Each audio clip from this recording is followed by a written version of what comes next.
Hey, deserving listeners, it's time to continue watching 90 Day Fiancé. Let's watch the show. Got all his stuff and left. I texted Asuelu last night to see where he was, and then he sent me 3 false locations to drive to. And then finally I texted him and said, I'm not going to keep driving around looking for you. Then he said fine and gave me his real location. Yikes. Yikes. So they got in a fight in the car on the way over to the vacation place, and he was completely out of line, seemingly regressing to an impertinent 12-year-old version of himself. And then when they arrived at the home, there wasn't anything that he legitimately should have been upset about, other than the fact that he misses Samoa and he wishes he could go, but to act like a 12-year-old, and then he basically runs away without telling anyone where he's going. And then instead of him coming back, Kalani actually reaches out to him, which is interesting, saying, hey, where are you? He gives her 3 false locations. And what is that about? I mean, we're talking 12-year-old behavior right now. I don't know if we've seen this starkness on this show before of someone that, you know, we've seen overfunction or underfunctioning, but this is extreme right now. And now the dad's involved, you know, Kalani's dad, which we've been seeing from the very beginning of this story that he has said if Asuelu steps out of line, I think the dad's going to thump him somehow. So this is very concerning that Asuelu deals with his disappointment in the fact that they can't go to Samoa because there's a measles outbreak and their own son is too young to have the vaccine, and this is the way Asuelu reacts to it. It's a humongous yikes right there. Asuelu's in the wrong, and the fact that he's not accepting that it's rude and it's wrong.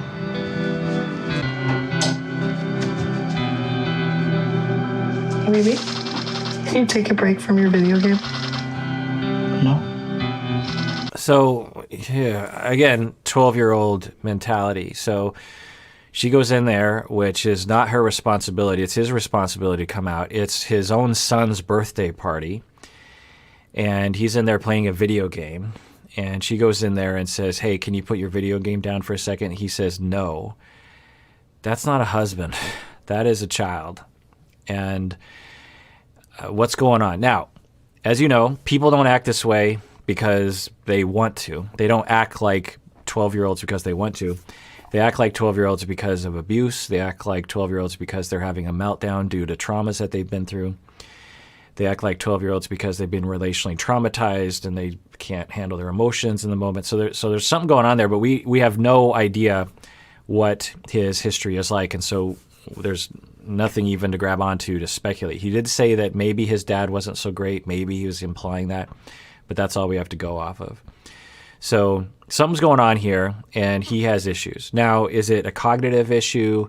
Is it a developmental issue? Is it a trauma issue? Is it all the above? I don't know, but something's going on here, and it's upsetting to watch. Now, what would be the solution?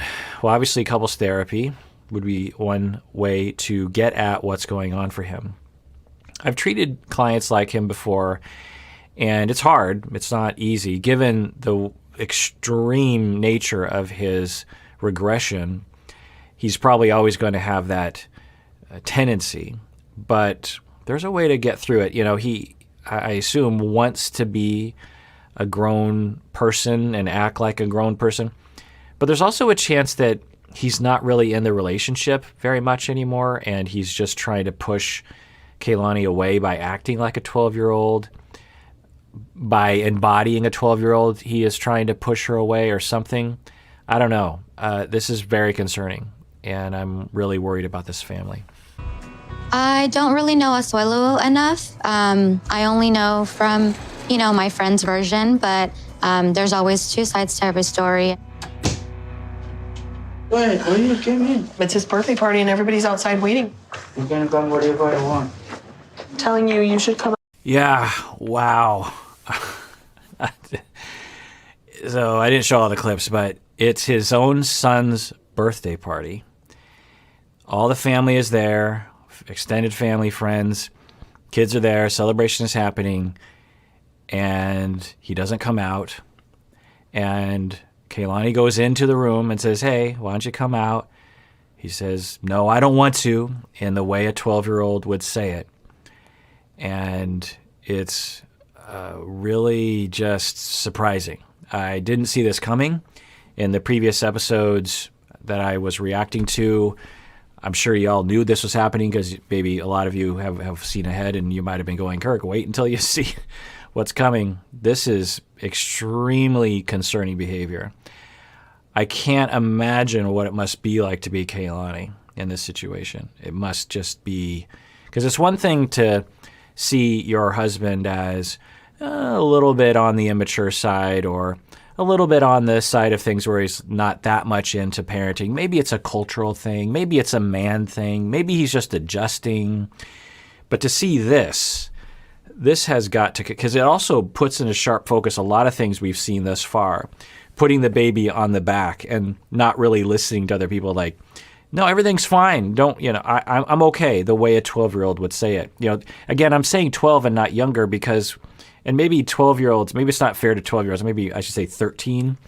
13 is, so as a family therapist in the early part of my career, the first 10 or 15 years, a good number of my clients, about a third, were teenagers and their parents. And almost all the time, the clients were either 13 or 14, maybe 15, sometimes 16, almost never 17, and almost never 18.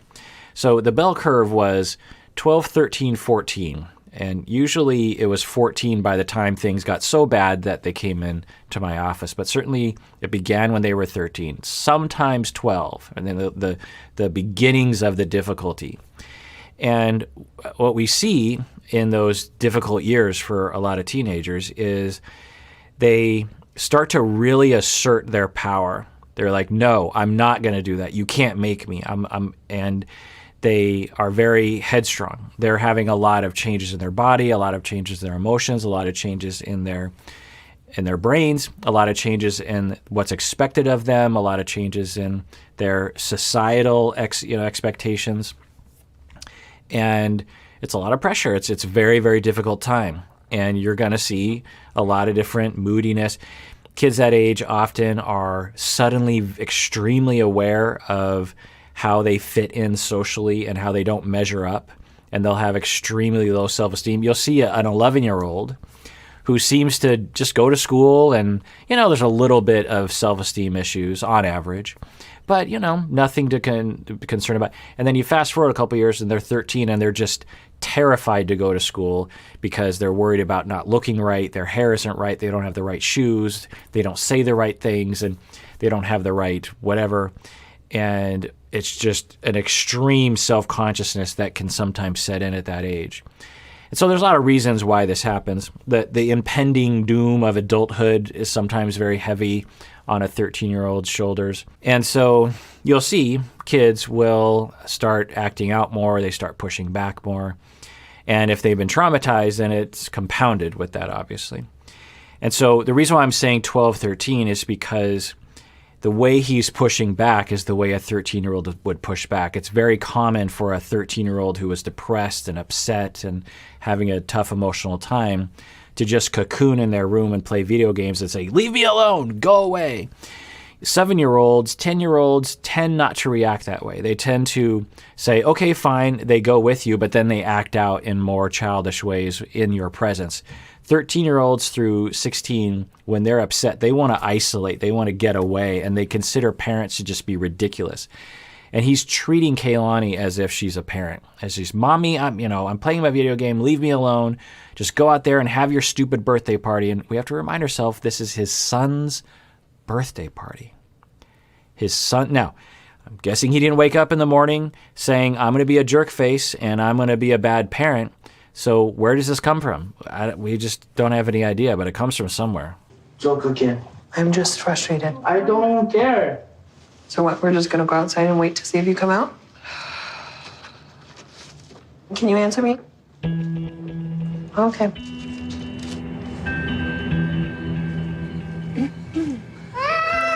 I mean, how do you recover from this if you're Kalani? What do you do? You think, I was already complaining that he wasn't helping out with the parenting. And now this, I mean, this would just be I don't know how Kalani's going to take this, but I'm just telling you, if this was me, this would destroy any trust I had in someone, because there's so many destructions of trust that are happening.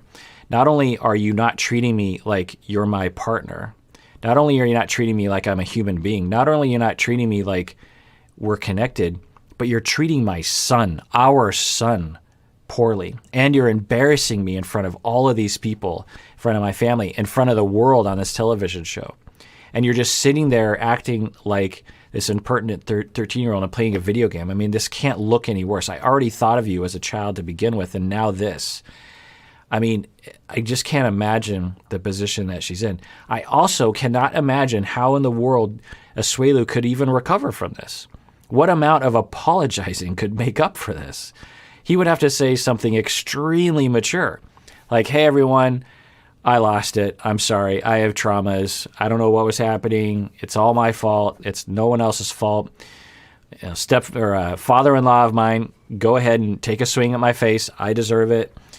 I'm going to therapy. You know, how can we imagine him saying that? I can't. So this seems like it's a downward spiral right now. All right, well, that does it for that episode. Everyone out there, please take care of yourself because you deserve it. You really, really do.